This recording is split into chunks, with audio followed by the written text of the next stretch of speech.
first of all, thank you for coming out tonight. I want to thank you all, and thank you to the Pablo Center for having us again. This is actually our second Tasting Notes event. So who was at the first Tasting Notes event? A lot of you. All right. I like all of you guys, by the way. So for those of you that are at your second one, thank you for coming out again. For those, this is the first time, thank you for coming for the very first time. We hope that we'll entice you to come back to another one. Who has heard of the Taproom Travelers? I also like you guys. Also, thank you for hearing of us. For those of you that have not heard of the Taproom Travelers, I'll give you a very short spiel about what we are. We are a YouTube-based group, show, right here in Eau Claire. So what we normally do is we travel to breweries and do mini documentaries, do vlogs, do those kinds of things. Basically just to be in the beer world, document beer and all of the things that that specific brewery has going on. So what this event is we're bringing the breweries to us.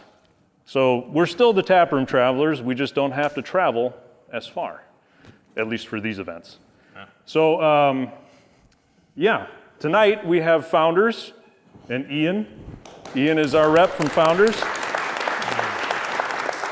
You'll notice 4 beers in front of you in the buckets. Those are to be shared amongst the 2 of you that are sitting by that bucket. And you'll also notice some food and a little tasting notes card about the food there.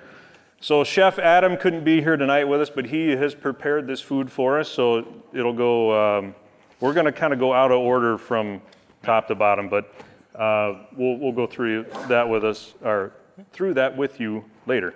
And so he does catering by design, so thank you to Chef Adam, even though he's not here. He also owns a bar in Chippewa. If you ever want to go and say hi to him, he has By the Willow in Chippewa. Just took it over here about a month ago, so trying to keep it as local as possible. Right. Yep. So that's all the spiel that you'll get from me. If anybody gets rowdy tonight, we have strategically placed bells throughout the crowd. If you start hearing the bell, that means quiet down. Or the bell probably will get louder. So anyway, we're going to talk to Ian a little bit about Founders, about him, about beer. Hi. Hi. Thanks everyone for coming out. Very excited to be here. I hope I can answer all of your questions and tell some fun stories, and yeah. That's the other thing. If you have questions throughout the night, we do have microphones. So we are recording a vlog tonight. So if you will go and subscribe to us on YouTube, or just even go and check us out on YouTube, you'll find the one that we did from last month on there with Surly. And so check that out too, and then check this one out when we finally have it live. And if you subscribe, you'll get notified about it.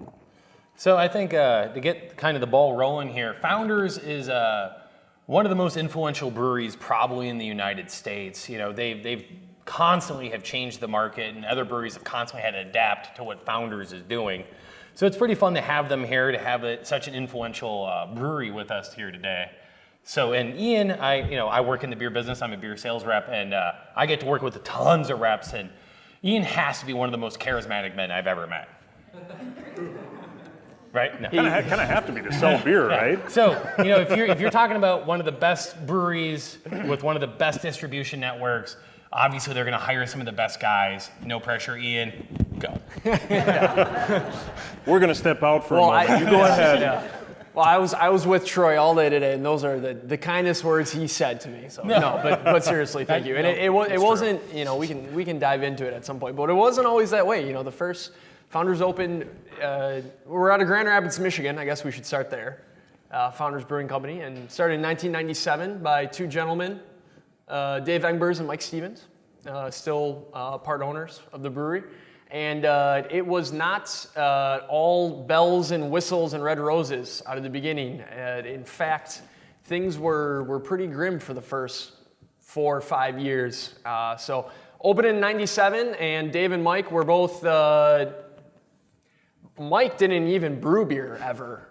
He just thought it would be cool to open a brewery, and Dave had brewed, maybe 30 batches of beer in his life, so he was by no means an expert. And they both were college roommates and friends, and unhappy with their what they called corporate jobs at the time. I always thought it was funny because Mike's plan, if the brewery thing didn't work out, Mike's plan was to become a professional fly fisherman instructor. Because that is has natural. a lot of potential. Yeah. And Dave's plan was, he says it half jokingly, but I always wonder. He said he was going to try to become an infamous bank robber. So he always thought it'd be fun to. I mean, again, he says it jokingly, but he's like, yeah, you hear about those bank robbers from the 1930s. But anyways. Yeah, started Founders in 1997, and from 1997 to about 2001, 2002, we were making 4 or 5 beers that were, honestly, they were pretty mediocre. The company line is that they were uninspiring, unremarkable.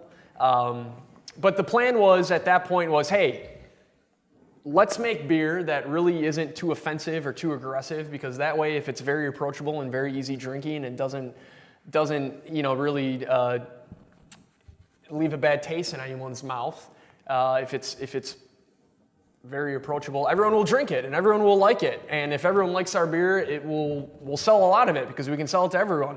And what we found out quickly was actually quite the opposite. The craft beer consumer is very adventurous, and they'll try your beer, they'll give you a shot, but you get a few chances, and if you strike out, they'll go elsewhere. There's too much better beer out there, for them to spend their money on a 6-pack. So we found out pretty quickly that, hey, if we're not making good beer and we're not passionate about what we're doing, the sales aren't going to be there.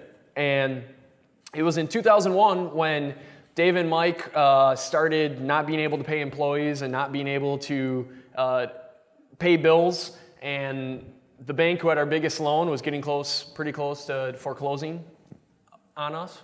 And Dave and Mike said, all right, we tried this, it didn't really work out, let's at least make one more beer, one last beer together that we're really proud of and we can hang our hat on, and when we look back at this failed experiment, we can at least say, hey, but remember, our nut brown and our wheat and our pale ale, nobody really liked, but we made that one beer that was pretty darn good, and that's how Dirty Bastard was born.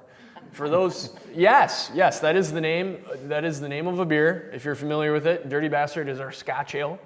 And back in 2001, Scotch ales weren't very popular. They still, they kind of are. We live in Wisconsin. We like our Scotch ales around here, but nationally, Scotch ales are not a very big category of beer, and very, very popular, I should say. And it's 8.5% alcohol by volume beer. So to put that in perspective, Miller Lite, Coors Light is 4%, right around there. So it's literally double. Yeah, actually a little more. And geez, math, Troy, come on. So we came out with this Scotch ale that was 8.5%, and people were like, "Whoa, Scotch ale, what is that? Whoa, 8.5%, what is that?" Kind of crazy. And it was very well made, and Dave and Mike were very proud of it. And the sales from that beer literally kept us afloat for the next couple of years in the early 2000s. And Dave and Mike looked at that point as a turning point and said, hey, from this point forward, we don't care about making beer that is, supposed to be popular or supposed to be what everyone will like. We're going to make beer that we like and that we think is good, and beer that we're passionate about, and the rest will fall in line. That's actually a good transition. So why does everyone crack open their tall cans of all-day IPA? Right? Get the beer going. I don't know where he's going with this, but let's Sure. go with it. Transition. I know you're looking at me going, speaking of Scotch ale, why don't you open the all-day IPA? So when I say this is a good transition, right? No, we're waiting. You're waiting. No, we got I don't it. know people. So, Founders went from making this odd beer, the Scotch ale that saved the brewery, to making the all-day IPA, which has become probably the best-selling craft beer in the United States. So I'm sure most of you, if plenty of you probably have had the all-day, but let's just take a moment to give this beer a victory lap. This beer, like I said, Founders went from having the story of barely surviving to making the most popular beer in the country, and they came out with 15 packs of the all-day IPA, which was a game changer in the beer industry. 15 packs had never been done at that point by a craft brewery. Whoa, and there we go. We're gonna drink it all. You just keep talking. And so, it became this just standard go-to great craft beer. When I think it was impressive Because back, when I started, people used to buy a 24-pack of like Coors Light and a 6-pack of a craft beer. Now you buy a 15-pack of All Day and a 6-pack of whatever else, and you go to your cabin, you go to your lake. So, it's just kind of a cool beer, cool story. I'm sure you have more to talk about. Yeah, All Day was All Day was, if you look at All Day, there's a couple things that were very innovative about it, mostly what Troy already touched on. So, IPAs have been for a long time now, the last 5, 6, 7 years, the most popular style of beer in the craft realm. Almost every single craft brewery makes an IPA. I think overall 40% of all craft sales are still IPAs. So you're looking at roughly 40% of all craft beer sold is an IPA. Yeah, that sounds about right. It's an incredibly popular, large category. And IPAs usually fall between 6 and 8% alcohol by volume. And, people do double IPAs, people do triple IPAs, and there was I don't want to call them fads, but, everything's kind of cyclical. So rewind 6 to 8 years ago, and it was who can make the biggest, hoppiest beer, and we made a triple IPA called Devil Dancer that was 12%, and, we make a double IPA called Double Trouble, which is 9%. And Jeremy, our brewmaster, Jeremy Kosmicki, the story goes that he absolutely loved having 1 or 2 or maybe 3 or 4 Centennial IPAs at lunch. And Centennial IPA. We've all been there, right? Yeah, all right? of us. Yeah. If you could do it, you probably would do it, yeah. Centennial IPA is a 7.2% classic American IPA. It's got a nice malty backbone to it. Centennial hops are nice and earthy and floral, and it's a fantastic beer that we make. If you haven't had Centennial, but you've had Bell's Two Hearted, very similar. 100% Centennial hopped, 7%, nice malty, good balance, just very drinkable IPA. And Jeremy thought, God, I can only have a couple of these Centennials before I want to take a nap and not, get back to brewing beer. So Jeremy had this crazy idea. He's like, hey, what if we could come up with a beer that was full-bodied and full-flavored like an American IPA, all the things that we love about IPAs, but instead of being 7 or 8% was, only 4 or 5%. You can drink more of it. Essentially what a pale ale is, if you will. Not as lower ABV, a little less aggressive on the hops, still well balanced, still very easy drinking. So he started playing with the recipe, and it took him 2.5, 3 years. And he came out with this beer that at the time was called Endurance IPA. And you could drink it for the long haul. And we filed for the paperwork and the name, and we found out that there was a little brew pub in Florida called Endurance Brewing Company that was ran by, it was kind of like a hobby, a side gig, by a couple lawyers. And so Dave... So Dave thought, Dave Engberg thought, we better call these guys and make sure it's okay that we name this beer Endurance IPA. And he called them, and they're lawyers, so this is not going to be okay. They're definitely okay. It was not okay, to keep a long story short. So we had to scratch Endurance, and someone said, the great thing about this beer is it's an IPA you can drink all day. And the light bulb went off with Jeremy, and Jeremy said, All Day IPA, that's the name of it. And if you look at it on your menu, it doesn't say Session IPA, right? It just says Session Ale. And that's because when we launched this beer in 2011, 2012, there was no such thing as a Session IPA. That category was not created at the time. No one was making a Session IPA or calling IPAs Session IPAs. This is literally the OG Session. The first one. The first one. The first one, yeah. And it just, people, the pendulum started to swing back from, all right, I don't want an 8-9% crazy hopped beer. I want something that's very sessionable and something I can enjoy and drink all day. And the other thing that Troy mentioned that we did was we said, hey, what else can we do differently about this beer? It's only 4.7%. It's not a crazy expensive beer to make. And Bob Kaiser, who is the director of our analytics, he's an absolute genius. And a great guy. If anyone here loves Grateful Dead or Fish, you'll probably catch him at a concert because those are his favorite bands. Bob Kaiser said, guys, look, we can throw this beer, instead of a 12-pack, let's put it in a 15-pack. But we're going to keep our margins low, and we're going to keep it priced around the same price as a craft 12-pack, and it's going to be kind of this value buy to the consumer, right? So you can get a 12-pack of a craft beer for $15, $16, or you can get a 15-pack of Founders for the same price. And I mean, it just, yeah, it blew up, and the all-day 15-pack is the #1 selling craft can package in grocery stores in the U.S., and the All Day is the #1 selling session IPA. It's our #1 selling beer. And that comes in the 19.2 ounce Also can. comes in the 19.2. So, you know, when you're at a concert or tailgating or waiting in line, you know, if you need more than 12 or 16 ounces, you're gonna get 19.2 ounces. Or you're bored. My two stories. My two stories with All Day is it was the beer that made me quit home brewing. Because my wife she'll be here later, but she is an IPA fanatic. And she looked at me, my father-in-law builds nuclear submarines. He's a genius, right? Ah. So me and him were like, let's make an IPA that my wife can drink all day and not, get tipsy. So me and him crafted this IPA. It was a session IPA. We were drinking it for we made it a couple times. We're like, this is awesome. We're the best people. We're so smart. Look at us. And we're drinking it, loving our lives, and then the All Day hit. I tried it, and I'm like, well, this is way better than my beer. And I essentially quit homebrewing after that beer. Because I'm like, I can never make a better beer than that. Which is why he doesn't want to homebrew at all. I keep asking him, like, maybe you want to make a beer? Too old. Nope, not doing it. Too old. And then my second story with All Day is I hated this beer for a long time because I worked for a different distributor at the time when the All Day 15 packs hit. So I lost all my display space to 15 packs of All Day. And I was like, yeah. So my boss was like, what's going on out there? And I'm like, I can't help it. It's a 15 pack. I don't know what to do. And now I sell it. So like, yay me. But It came full circle. Yeah, full circle. I had to hate you guys before I loved you. I'm glad we could get you on this. Mainly because you took my display space. But. I'm not Rightfully so, though. It was a great beer at a good price. Yeah, I'm not even an IPA drinker, and I don't normally look at IBUs. I just see IPA and go, yeah, next time. Nah, that's all right.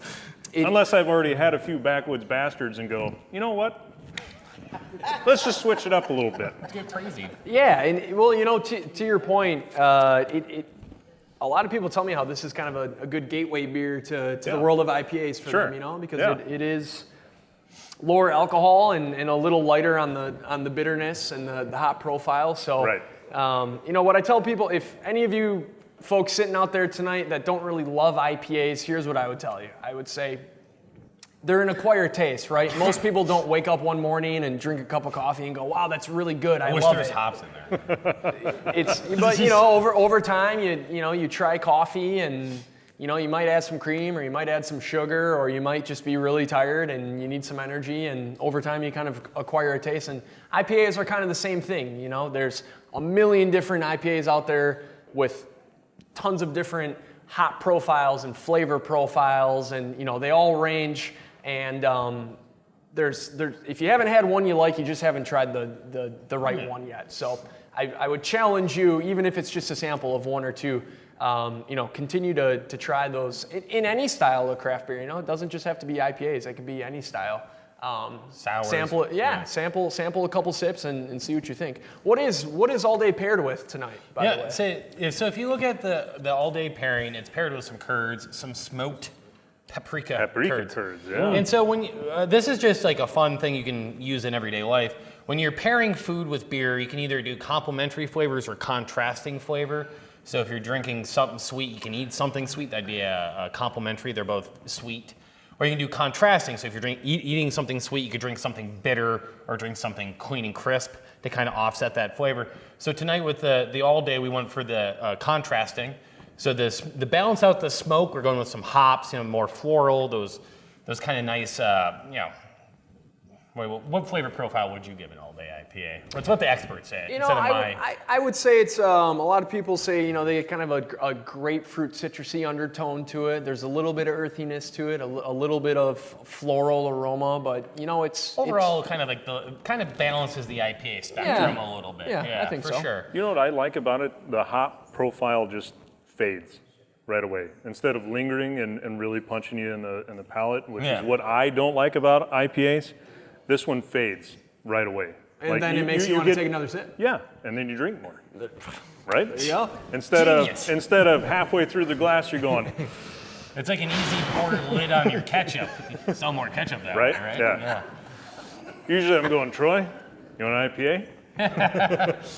Or more like Stephanie, you know. Also, if you already plowed through your plate of food, there's no shame in that. That's okay. I mean, there's a little. I mean, we're not going to judge you, and if you sat in the back, we won't even notice. So. So yeah, any questions about All Day or the logistics of All Day IPA? I mean, it's a huge beer that has like just so much behind it as far as what the company's been able to do with it and like how it's expanded throughout the country. So if you have questions, this is the guy to ask. I hope I have an answer. What type of hops are you using? Oh yeah, good question. So 2 hop varieties in All Day. It's Amarillo. The question was, what type of hops are you using? Yes. So. Type of hops. Amarillo and Simcoe would be the 2, yeah. So the Amarillo is going to give kind of that, the aromatics of the beer, and then the Simcoe is going to give a little bit of the flavor and the bitterness. How big of a brewery is Founders right now? Like, how many barrels a year are you guys rocking? So we finished 2019 with 571,000 barrels of beer. So we finished number 8 in the craft world of beer, the 8th largest craft brewery. But which is big. It's big. We're in all 50 states. It's a lot of beer. But to put that in perspective, you know, the guys that are ahead of us, we're talking millions of barrels. So there's still a long way to go. Yes.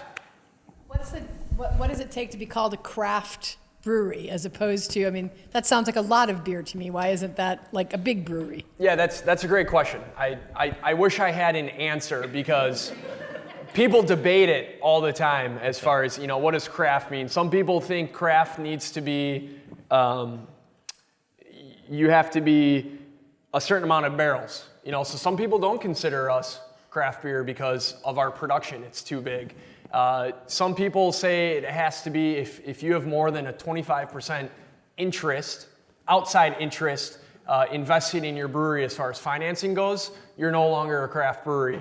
Some people say it's based on distribution. You know, if you distribute beer outside of your region, your regionality, that you're no longer a craft brewery. So it kind of depends who you talk to.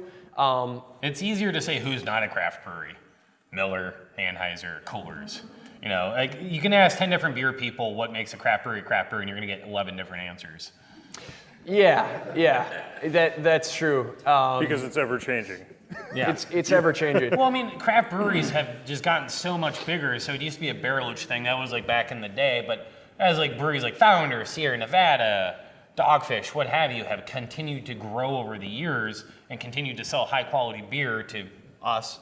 You know, we've had to kind of rethink the industry. It's still a pretty young industry. I mean, there's not a whole lot of hard set rules quite yet. You know, you go to Germany, you know, they've had the same rules since the 1400s, and they lock that down. Whereas we're like, eh. But I mean, even for you said 1997. Yeah. 97 is old as far as the craft beer world. I mean, if we consider Founders craft beer, as far as that world goes, that's old. Oh yeah. I mean, we had discussed this many times. You really started to see the tables starting to turn in 2005. Is when 2005, 2010. at least around here. And granted, we're isolated. We're in the Midwest, so you know who knows what it was like outside of here because we isolate ourselves in this. It's also good little to know, beautiful Midwest region that we like. It's also good to keep in mind that Wisconsin is a great craft beer state. We have a ton of great craft breweries, but Michigan, holy crap. Like they are cranking it. Like Michigan might be the crown jewel for the Midwest when it comes to making craft beer.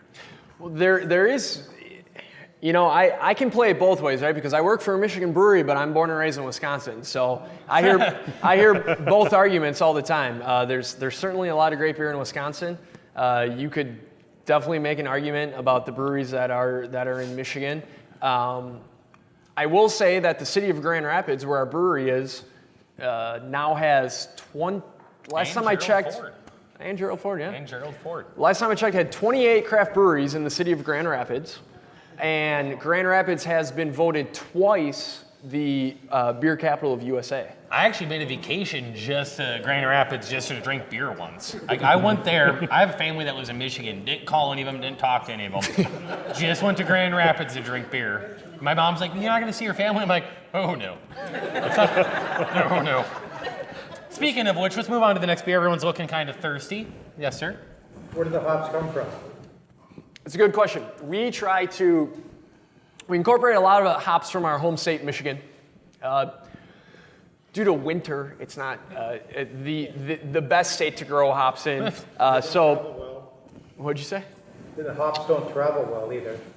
Yeah, you gotta have to. When you pelletize them and they vacuum seal the hops, that does allow for more traveling. You find with this is going to get real nerdy, but hops do the climate in the West Coast is a little bit better. So you're looking at Idaho and like probably Washington being your #1 hop producers. And what they do is they pelletize them, make them to almost look like rabbit food, and then they ship them to the breweries. And that way you can control your alpha acids being what gives you the bitterness in the beer and all those great flavors. So that allows them to travel. But if you're using like fresh hops and you're trying to get that fresh lupulin, you're correct. Your traveling is going to be pretty minimal. To answer your question, 90% of our hops come from Washington or California. We do make a beer every fall. It's called Harvest Ale. It's a wet hopped IPA. And all of those hops come straight from Michigan. And the idea of a wet hopped IPA is when the hops are harvested, the hop leaves, the hop cones are so fresh from being picked right off the vine that they're still moist and they're still wet. And we get those hops to the brewery and brew this IPA in under 24 hours. And the flavors and the aromatics of that IPA from using really fresh hops, just give it just this fresh. Changes a little bit from year to year depending on harvest, which is kind of a cool part of it. You never get really the same beer year after year. I mean, it changes a little bit with the hops, 10% but it's 10%-ish, yeah. But that would be a beer you could try from us. That's just Michigan hops. Usually comes out around August, September. So just to kind of keep you guys all drinking here, because that's why we're here, right? We're gonna move on to the Solid Gold. So the Solid Gold is gonna be a bit of a palate cleanser as far as food's concerned, but I'm gonna let you start off, and then I'll jump in when I feel like it. Plus, we got another one. Oh yeah, let's do that one. That one's colder. Who's starting off? Me?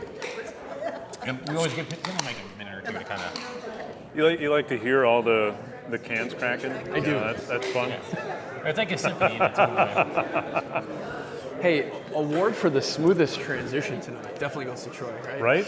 I had no idea where we were going with that. I thought he was going to start us off with Backwoods then. No, I may not be the sanest person you've ever met. But I often have train of thoughts. So first of all, you'll notice, and you probably haven't noticed in our local beer market it as much, a lager.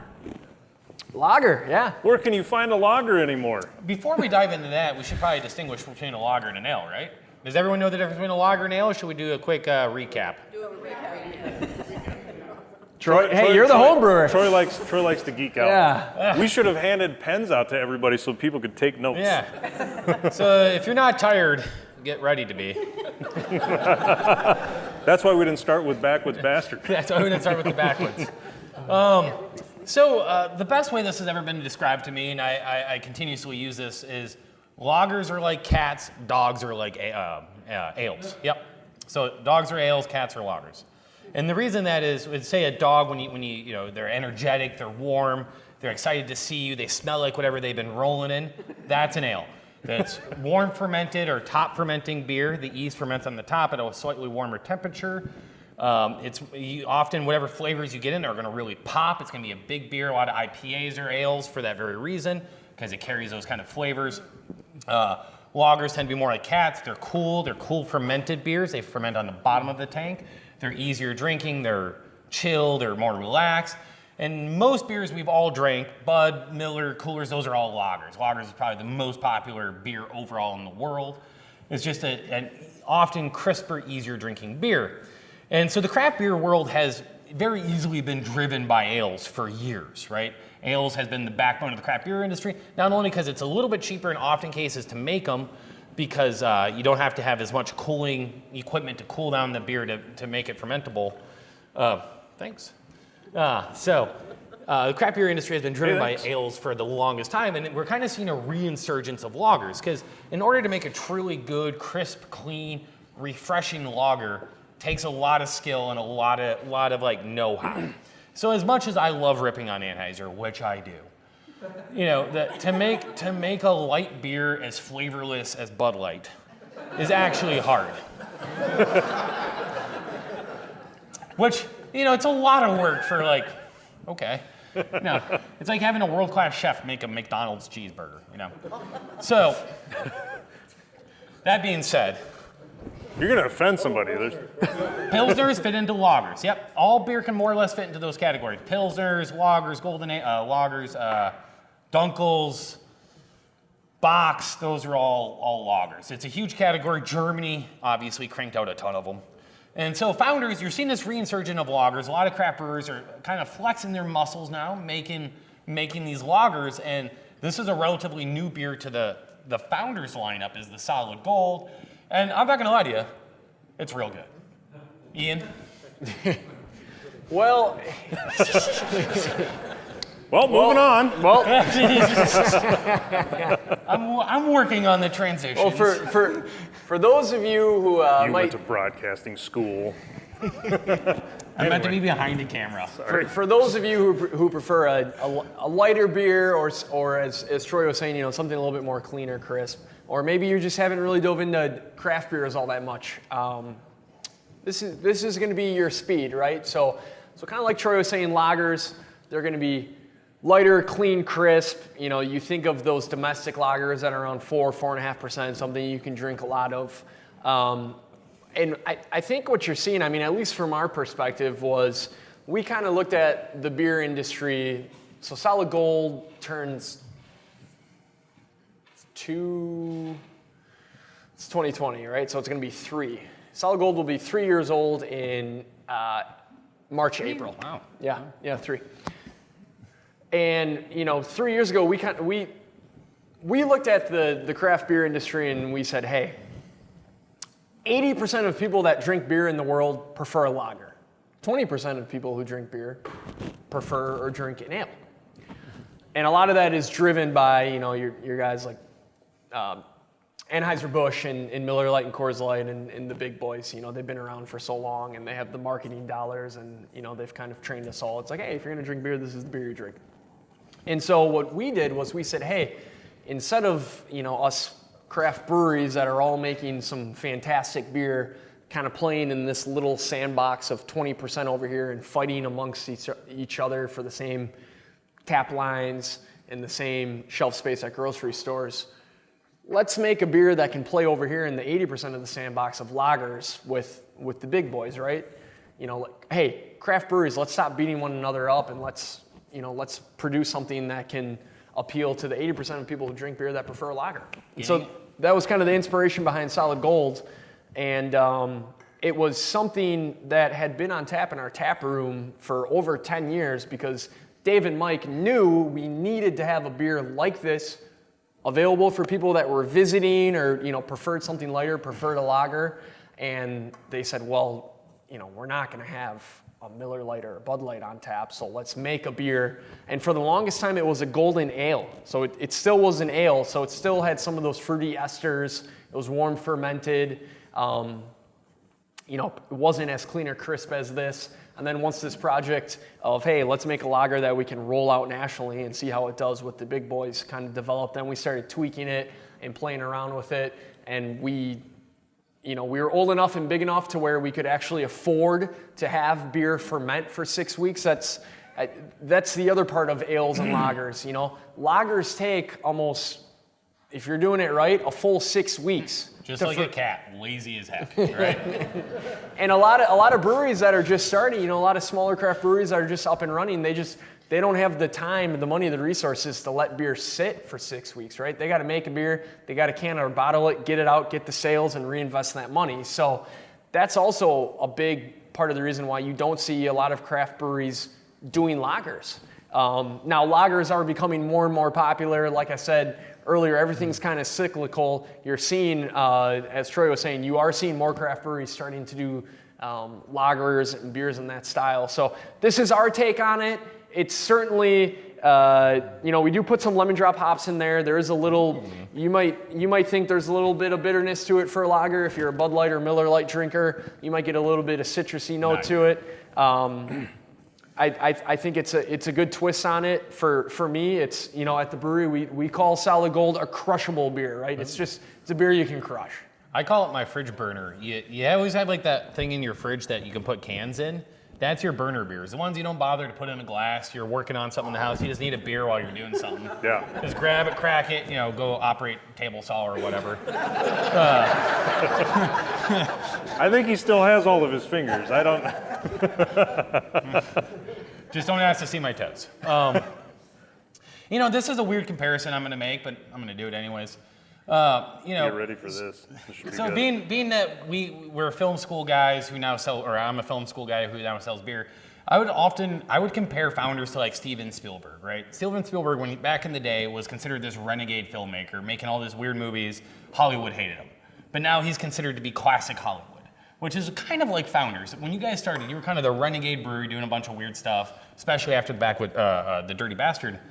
And then since then, you've become the standard what craft breweries are trying to be.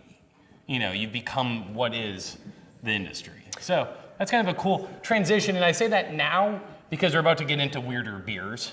So that comparison fits better here. Also, if you have any Solid Gold left, just keep a little bit because it's a great palate cleanser. Yeah. That's true. Yeah. You can always Just buy more saying, parts of especially the next beer that we're going to, you're going to want your palate cleansed a little bit before we go to the last beer. Any questions out there on yes? Can you explain the ratings in the bottom left corner? Oh yeah, Troy, Ratings, yeah. ratings. What was the question, please? Can you explain the ratings? Yeah. Can you explain these ratings? Yeah, these are Rate Beer is a website that rates beer, and Founders probably across the board has the highest ratings of any brewery. So normally I wouldn't have incorporated them in this, but being that they have so many high 90% ratings, I thought it was kind of cool. And if you look at the one, there's a dollar sign instead of a percentage. That's a misprint. It's because It's not actually $96. Also, you'll see under IBU it says International Bettering Units. Bettering. It's actually bittering units. I don't have the best designers. I apologize. If you think bitter makes it better, then go with it. But that's okay. So I apologize. Yeah, Also, while Troy was going on about, I wasn't actually paying attention to what he was saying. I'm used to it. I really like the small print on the cans. It says "Drink responsibly." They don't serve Founders in the clink. don't serve around. Yeah. Question. I like the ads, the brewed for us and crack it, pour it, love it, right? That's great. The legendary taste. Now you said this has been around for 2 years. Yeah. So what's the marketing here? Is like legendary taste. Like, Legendary in the tap room. Legendary lager taste. No. Well, a couple things. So it was a beer that we had, this beer has probably been around for 12 years in some sort of variation. But as far as, just the Founders Solid Gold, if you compare it to, you can only compare it to 3 of our other beers here tonight, but the next time you go to a grocery store and you kind of look at our beer shelf, look at Solid Gold compared to all of our other beers, and it is distinctly different. And you're absolutely right. With it being a premium lager, the marketing and the image of this beer, we wanted it to be a little retro, a little throwback, a little simpler, a little cleaner. It kind of has that, probably when you think of some of those throwback beers in the 70s and 80s, it kind of has that feel. So yeah, you're exactly right. That was the idea behind it. I thought I saw someone else's hand up. No? All right. Was there another hand up? Any other questions? No? All right. Okay. Well, we're going to take a quick 10-minute break for a pee and a puff. So have fun, go do what you need to do, and then meet back here, let's say, in about 10 minutes. Then we're gonna get weird. Yeah. Yeah, I've never spent much time reading cans. Yeah. Did I inspire you? I'm more of a wine guy, but Okay. I'm here to drink beer, so hey, we're good. Good thing Rübæus. So I wanted to know, just reading the can here, just above your drink responsibly, there's this thing called, it says Puerto Rico, protect the environment. Why are you picking out on Puerto Rico? Why are we what? Why are you picking all on day Puerto camp. Rico? Picking up? Picking on. Because it says Puerto Rico, protect the environment, do not litter. That's like a political statement. I don't know. I'm sure there's some stories. You know, we're trying to be quirky or something. I don't have an answer for you. You accomplished that. Puerto Rico, period. Yeah, Puerto Rico, protect the environment. Maybe do not Puerto litter. Rico likes to litter. I don't know. I'm not calling them out or anything, but maybe they do. I didn't know that was the thing Puerto Rico did. You know what? Maybe we'll have to take a visit. Let me. I'll try to have an answer for you before you leave. While for tonight. Ian's getting an answer, we can move on to the next beer. Yeah. So now that we've kind of done the safer part of the beer we're going to move into the more creative part, if you will. So the next beer on your list is the Rübæus. So feel free to crack into that guy. Are you sure that's how you pronounce it, Troy? There's an umlaut over the U. Looks like something got spilled. All right, I texted Chad Atherton. We'll see if he knows why our cans mention Puerto Rico.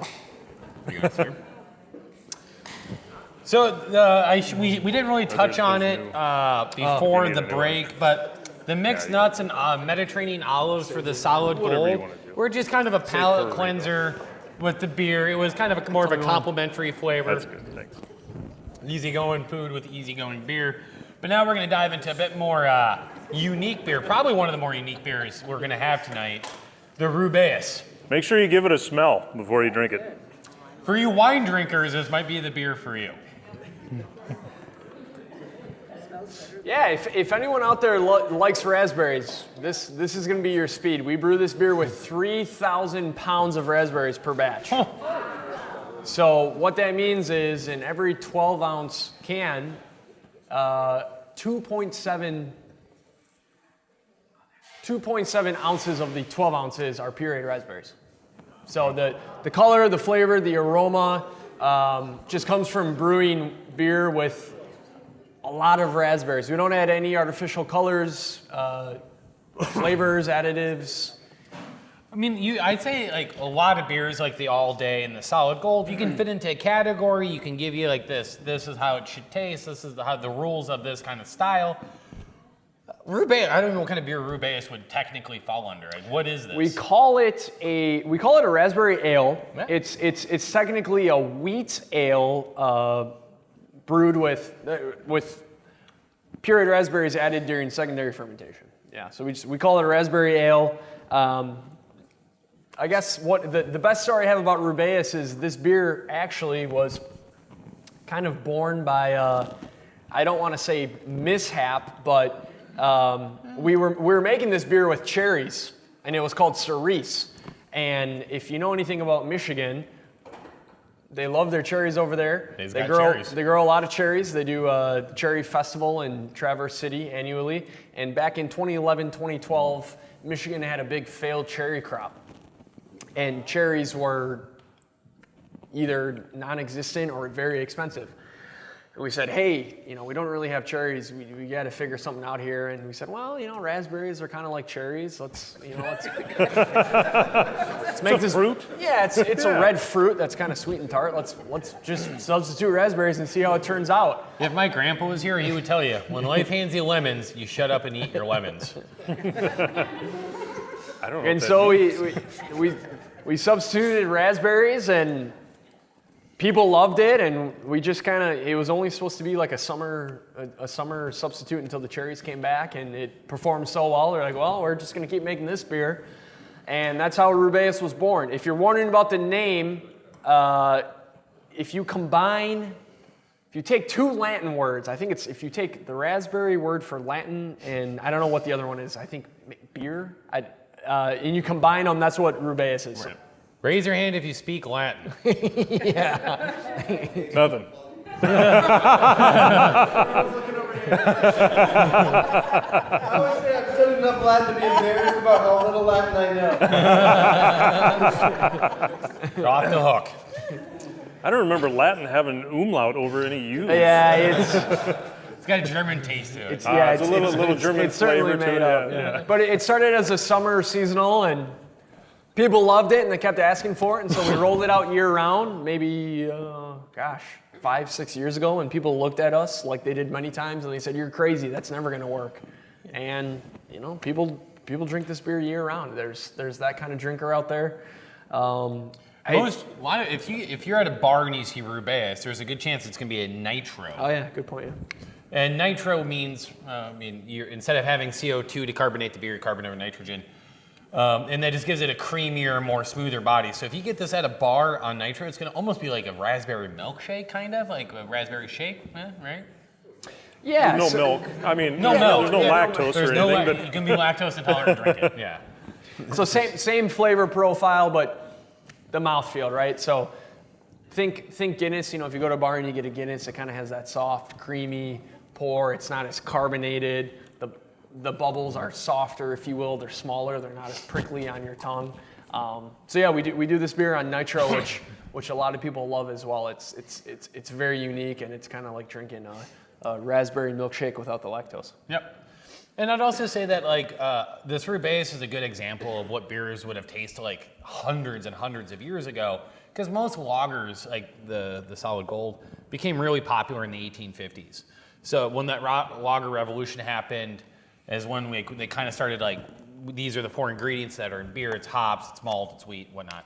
But before that, people had been brewing beers for thousands of years, but they didn't always have hops. Hops aren't native to everywhere. So when people were brewing beers, they just needed sugar to get something for the yeast to eat to make alcohol. And a lot of times back in those days, you'd see raspberries, cherries, and all these stuff used in beer making in order to get something that people could drink. And it was cleaner than water, and that's why you have a lot of saints that are saints of alcohol, like Saint Nicholas, Saint Augustus, and whatnot. Because There's saints of alcohol? Oh yeah, there's 3 of them.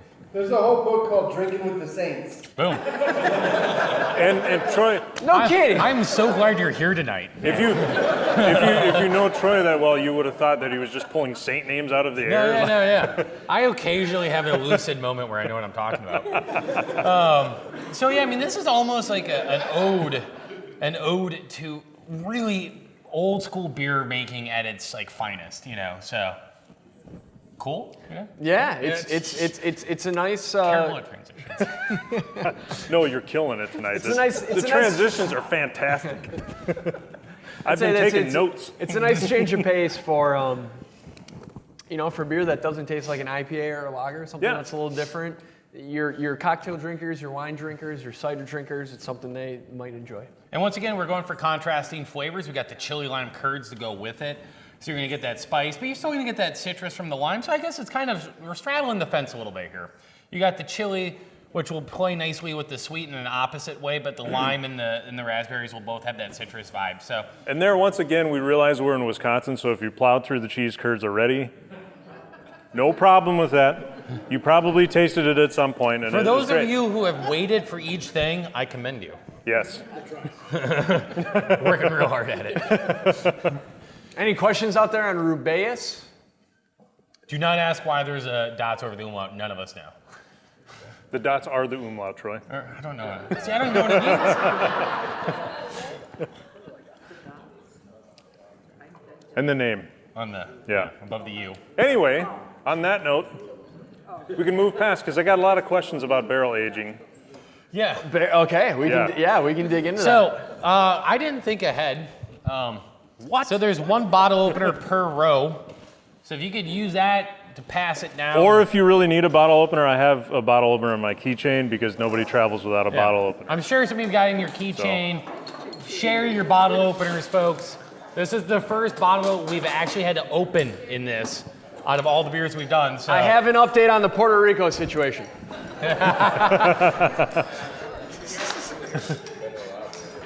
Sir, I have an update for you on Puerto Rico.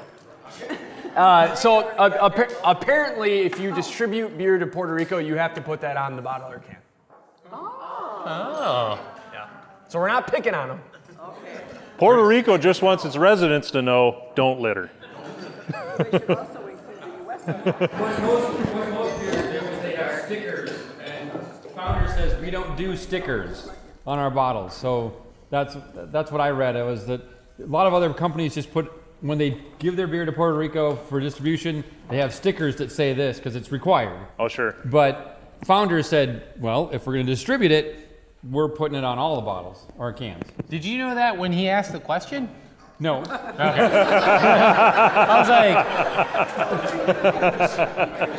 was like, It's called where Google. was that information 10 minutes ago? Valuable information he was just read keeping it. to himself. By the way, I don't know everything. If you know something more, feel free to bring it up. Troy only acts like he knows everything. I only know things about beer. Everything else, I'm hopeless. My wife's here to prove that. For all you know, he made all that stuff up about lager. Kick it to me 3 times here. You haven't yet? Anyway, we're going to move on to the Backwoods Oh, yes, Bastard. yes. So the Backwoods Bastard, if you recall the story from earlier, there was the Dirty Bastard. Now this is a spin-off of that, correct? It says, yeah, so this is what happens when you take Dirty Bastard and you put it in bourbon barrels for a year and age it about 90 feet underneath the city of Grand Rapids in old gypsum mines where there's no sunlight and no change of temperature and no humidity, and it's the perfect environment for beer to age in bourbon barrels. Does it have to be aged under Grand Rapids? It does not. It does not. Well, hold on. If it's Backwoods Bastard, yes, it does, because that's where it's aged. Fair enough. That's all I needed to know. Age under Kalamazoo. Can you age under Kalamazoo? No, completely different flavor. You won't like it. It'll taste like battery acid. Kalamazoo's humidity, completely different. Oh, so yeah, you might as well just give us the breakdown of this beer. So the question was, what kind of bourbon barrels? Yep. So when we first started barrel aging beers in 2003, anyone out there familiar with a beer called Breakfast Stout from us? Okay, awesome. Awesome. So that is a 8.3% oatmeal stout that we brew with coffee and chocolate. And in 2003, we secured two bourbon barrels, and we filled it up with Breakfast Stout, and we're like, hey, let's, Jeremy, our brewmaster at the time, was like, hey, this could be fun. Let's see what happens let's see what kind of flavors the bourbon barrel imparts into this beer. And about 6 months later, we took it out and we tried to like, hey, that's good, but it didn't last long enough, right? So then we got 4 bourbon barrels, and we did the same thing. We went about 9 months, and we're like, oh, it's so close, but it needs a little more time. So we doubled it again. We got 8 bourbon barrels, and we filled them up. And it sat for about a year, and we took it out, and Jeremy was like, okay, 12 months is the sweet spot, because you got the roastiness of the coffee and the sweetness of the chocolate and, those flavors of the stout with some of those barrel notes and the smokiness and the peatiness, and it was just a beautiful blend of flavors. And that kind of got us going into the world of barrel aging beers. And Mind if I step in here for a moment? please, Okay. So, transition. not good at them. Once again, I started this off by saying Founders is just a revolutionary brewery. They've set the tone for so many different categories in the beer world. And barrel aging is, by all means, one of them as well. So Founders made a KBS, all right? Yep. Yeah, that would be, Breakfast Stout aged in bourbon barrels, KBS, Kentucky Breakfast Stout. Yep, thank you. Probably one of the best barrel aged beers ever created by a human. And, Is it just because Ian's sitting here? 75%, no. But barrel aged beers now are pretty, if you went to Woodman's, you could probably find a bunch of them. But that has not always been the case. We had to get here. In order to get here, you had to build upon experience. And I can't think of another brewery that has done more for the furthering of barrel aging beer than Founders. And not only that, because KBS was a special release, Goose Island and all these guys have these special releases. That's cool, we love them, we like to fight for them. But you can buy this beer year round and have the same kind of barrel aged quality. It's still pretty new to the beer world. We're not talking a whole lot of years of having readily available, amazing barrel aged beer at any point in time. This is kind of the golden age of beer, and not only golden age beer, but barrel aged beer. So, Yeah, you know, just take a moment, enjoy that idea of it, but like continue with your story. So 2003, 2004, 2005, there was a handful of breweries, us being one of them, Goose Island, if you're familiar with the Bourbon County Stout, they were definitely on the forefront of kind of this barrel aging craze. And it was, you know, a beer came out once a year and it was very limited supply and you had to know about it and know when it was coming and you waited in line for a few hours and you got a bottle, maybe two, and that was that. And then you waited until the following year to get it again. And as time progressed, you know, more breweries started getting into it. We went from securing 2, 4, 8 bourbon barrels to now we currently have liquid aging in 30,000 bourbon barrels.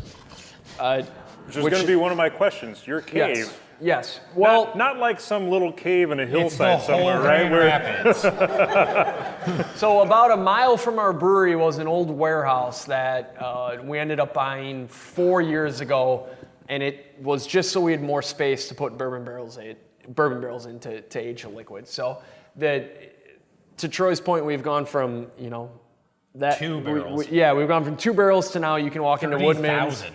You can walk into Woodman's and buy bourbon barrel aged beer year round. So it's a growing category. Backwoods Bastard came after Kentucky Breakfast Stout. So we took Dirty Bastard and we aged it in bourbon barrels for a year, which is this. When we first started, we predominantly used Heaven Hill bourbon barrels. And it's gotten to the point now where bourbon barrels, you know, there's so many breweries out there that are trying to get their hands on bourbon barrels. We're fortunate enough where since we got in kind of early, we have some really great relationships with distilleries. So technically I'm not supposed to say, but like you're big guys from Kentucky, you're big quality guys that you can think of, chances are we're using their stuff. Yeah. It's not just one. You know, it's not like we're just only using Buffalo Trace bourbon barrels. There's a good handful, but the most important thing to us is that, you know, all the barrels that we're getting are one-time used and that they're all, you know, in good quality, good shape. We use them once, and then we'll use them a few times depending on the quality, but, you know, after a handful of times, once they've kind of served their purpose, we'll ship them, yeah. I mean, that's also a thing that, you know, assuming that not everyone knows everything about bourbon, in order to be considered bourbon, it has to be made in Kentucky. It has to be aged in virgin oak. So all these distilleries that you get bourbon from in Kentucky are using virgin oak for those barrels. And all those barrels have to go somewhere after that. So they go to Founders, but like almost every scotch you probably ever had has been aged in a bourbon barrel. Bourbon barrels are like every sherry cask you get out of England, every scotch you get out of Scotland has probably been aged in bourbon barrels, just because Kentucky is producing so many of them. So it's to be aged in not just one kind is pretty standard across most beverage industries. So you're on par there. Question over there. Let's get the mic. First question about reuse of bourbon barrels. But why are you shutting down CBS? Why? The question was, why are we shutting down CBS? So CBS is, we have breakfast stout, right? That is our oatmeal stout brew with coffee chocolate. We take that beer, we age it in bourbon barrels for about a year. That is Kentucky breakfast stout, bourbon barrel aged breakfast stout, right? Everyone following me so far? Okay. It's going to get more confusing. It's going to get more confusing. I got a pen. Canadian breakfast stout is breakfast stout that was aged in bourbon barrels that previously held maple syrup. So there's a local farmer. If you go online, you can buy his stuff. Okay. Bliss, B-L-I-S, all right? Bliss, it's a local farmer in Grand Rapids. He makes his own maple syrup, his own hot sauce. I think he does, the opposite of maple syrup is hot sauce. Yes. He does fish oil and a few other things. Oh my. But he ages, he makes these things, right? And then he'll age them in bourbon barrels. So he takes his maple syrup, we give him the bourbon barrels once we're done with them. He puts his maple syrup in it. Maple syrup sits there for anywhere from 4 to 6 months. He takes his maple syrup out. So now he has this delicious bourbon barrel-aged maple syrup, which is just incredible. Go online and buy some. You'll be happy you did. He gives us these bourbon barrels back that previously held maple syrup, right? So now not only are we getting these barrels that have fantastic bourbon flavors, but these sweet, sticky, caramely notes from the maple syrup, right? So we put breakfast stout in these maple syrup bourbon barrels. And that is Canadian breakfast stout. So it imparts these nice flavors of maple syrup and molasses and, you know, a little bit of sweetness. I said they were the best, right? Like, I'm not making this up, you know. So Canadian breakfast stout, we've done to answer your question, Canadian breakfast stout we've done the last 3 years. And the way our barrel-aged beer program works is we'll do anywhere from 5 to 6 releases a year. And we try to do a good balance of beers that we've done before that people really like, but also some new beers that we haven't done before to release to people. And so, you know, we had a nice run on CBS, and we're gonna. I don't think it's done forever. It's, you know, I've been told it's going to be put on the bench for a little bit so we can release some new beers, make people miss it. We're gonna miss it. Make people miss it a little bit and then bring it back. Yeah. That's the beer world in general, though. You got to sometimes take something away just so, like, it's like having a child, you know. I would say you hide their toys, you bring it back out, and they're super excited to see it, you know. Yeah, you gotta. I wasn't gonna go that extreme. I was gonna go, you know, like you take away mom jeans and you bring the mom jeans back. All applicable. Yes. Yeah, I think we're all old enough to remember when mom jeans were new. Yeah. Yeah. I wasn't gonna go to abandoning my child and go. No, it's like their toys. Like they have a toy, and you're like, oh, you're not playing with it anymore. I'm gonna hide it in the basement. Then 6 months later, you're like, new toy. Yeah, because kids don't remember anything. How about aging? Buying it, aging it. What are your thoughts? CBS, KBS, this? So the question is, what are your thoughts on buying this beer and then aging it further? highly recommend it.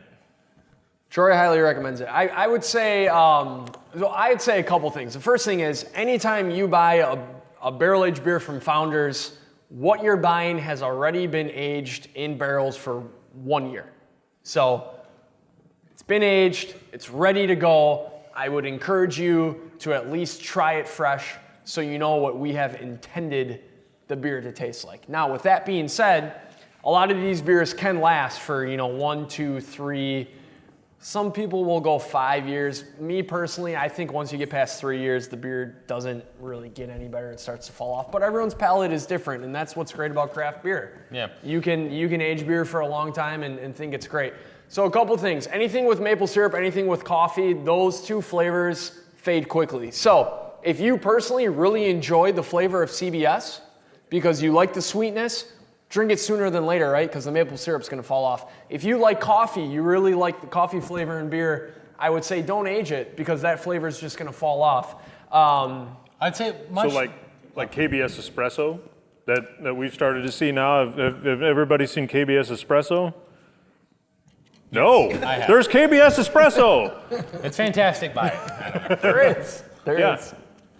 So you would say drink that sooner rather than later. I would say if you enjoy if you enjoy the maple syrup, if you enjoy the coffee, those are beers you're going to want to drink sooner than later. If it's something, if you drink it and it's just a little too aggressive, a little too hot for you, or you think it's a little too much, sit on it for 6 months. The cool thing is you can buy a 4-pack or you can buy 2 4-packs and drink one fresh and then try it again 3 months down the road, try it again 6 months. The beer is going to change, and that's what's kind of fun.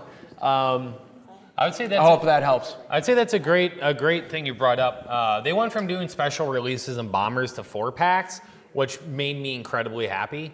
Because you get a bomber and you're like, well, I'm gonna open it, then it's open, But if you get that 4-pack of barrel-aged beer, drink one fresh, age one, and drink one every year, It's every Christmas I'm gonna open one, or I like to open one every Thanksgiving.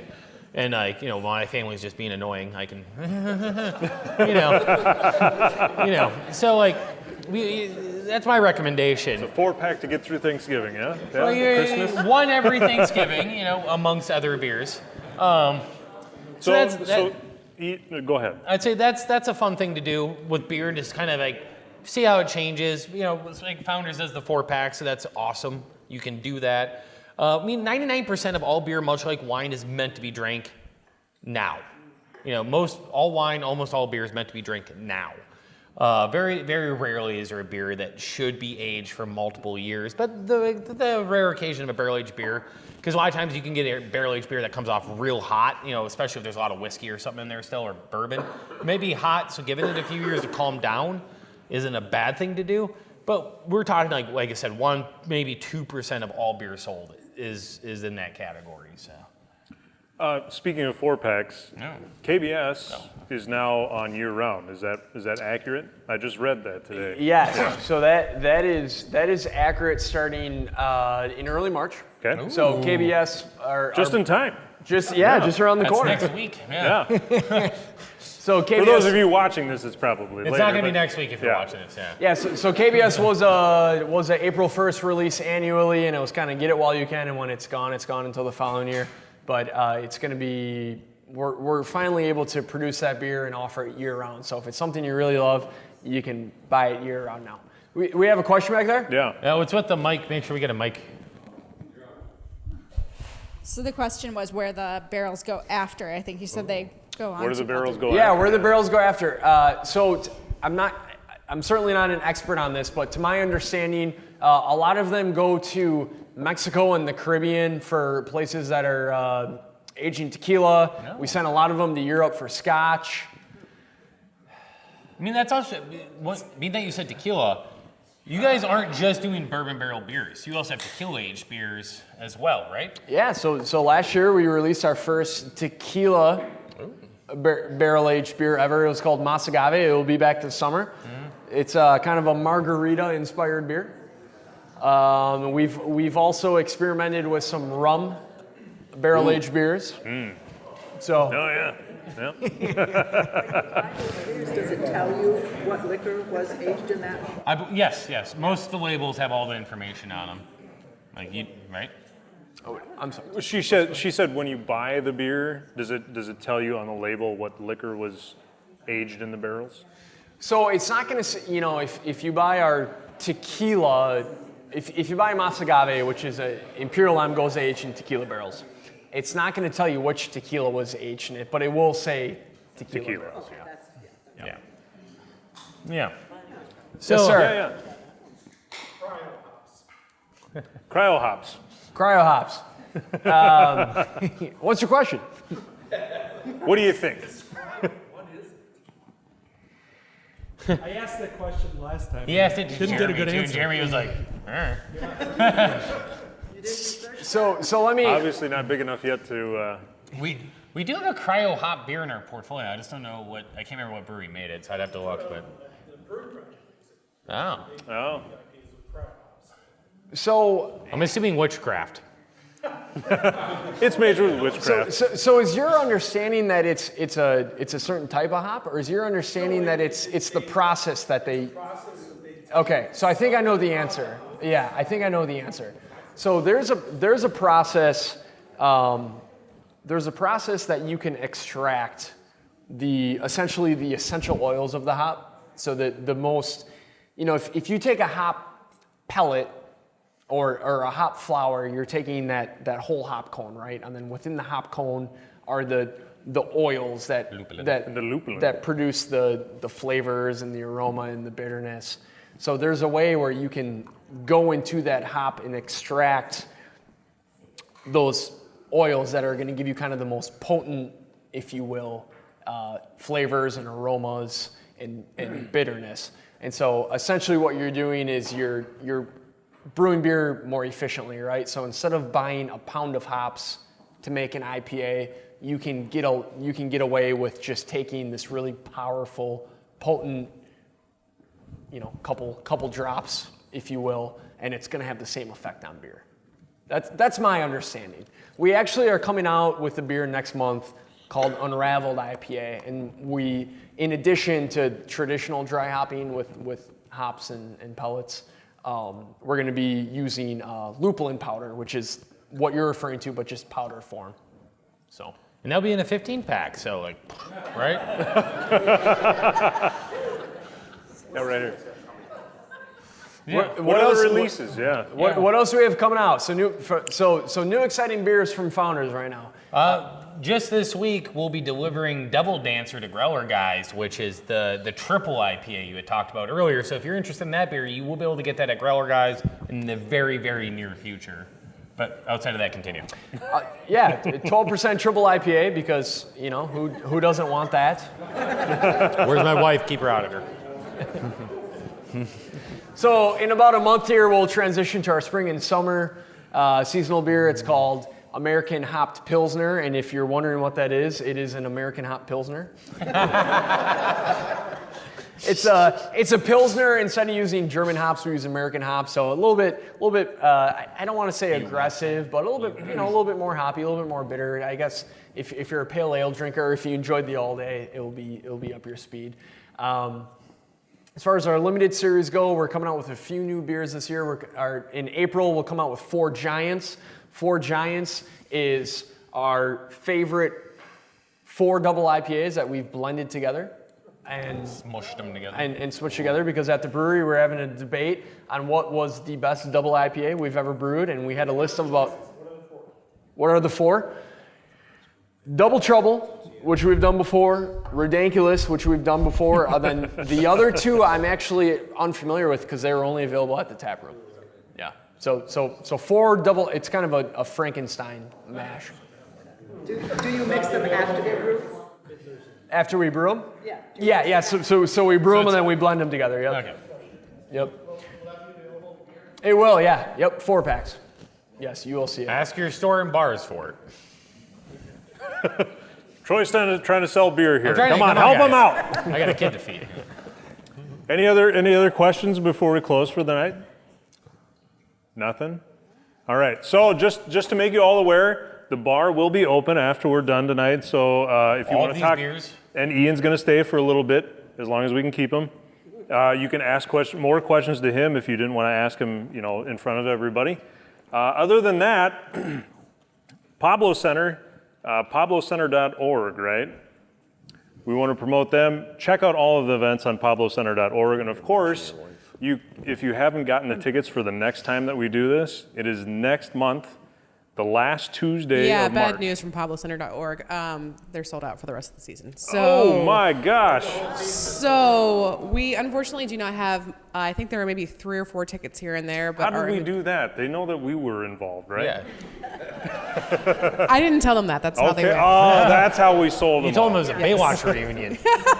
Yes. So ass off to me, Pablo, there is guys. a very limited inventory for very specific nights. If you are trying to find them, email marketing@pablocenter.org or Stephanie@pablocenter.org. I'll try and hook you up and help you find them. That's Stephanie, by the way. I'm Stephanie. Hey. Yeah. Yay, Stephanie. We're married.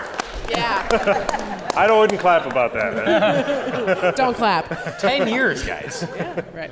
And if you guys are joining us next month, I will be standing in for Troy. Don't worry, I know all of his jokes, so it'll be like you never missed anything. The other thing from the Pablo Center front is that if you choose to stay here for our after party, not only will the bar be open with off sale available for all of the beers that you've had tonight in variety packs and single beers, we also are going to offer a tour of the facility. So if you've never seen our theaters and or our spaces. Tours by Stephanie. In about, Now. We'll say about like 7:45, we'll meet outside the room, and I'd be happy to take you guys around and show you the place. So. Two other quick things. If you haven't already checked us out on social media, Facebook, Twitter, if you really want to, Instagram, and definitely subscribe to us on YouTube. This is where you can find us. Click the bell because Alex always wants you to click the bell. That's Alex. That's Alex way back there. So you'll get notifications at least every Thursday morning at 5 a.m. that we posted another video. If nothing else, it'll wake you up. And I took a solid 5 minutes and put together 4 packs of all the beers we had tonight. Those are for sale over at the bar. Feel free to buy all of them. Yep, there's also bourbon, wine, a selection of beer. Everything's available right now, so feel free to linger and socialize. And we want to thank Ian for coming out tonight and giving us a... Thank you guys for coming out tonight. So thank you all for coming, and we hope to see you next month. support your local Founders guy, Ian. Founders is a fantastic brewery. They make great beer. I don't know why you wouldn't want to drink it all the time, every day, all day. So, I don't know why. Thanks for coming, everyone. Thank you. Hey everybody, thanks for watching. If you like what you saw, you can click down below where there's some more episodes for you to watch. And don't forget to like, comment, and subscribe on episodes that you do watch. We hope to see you next time.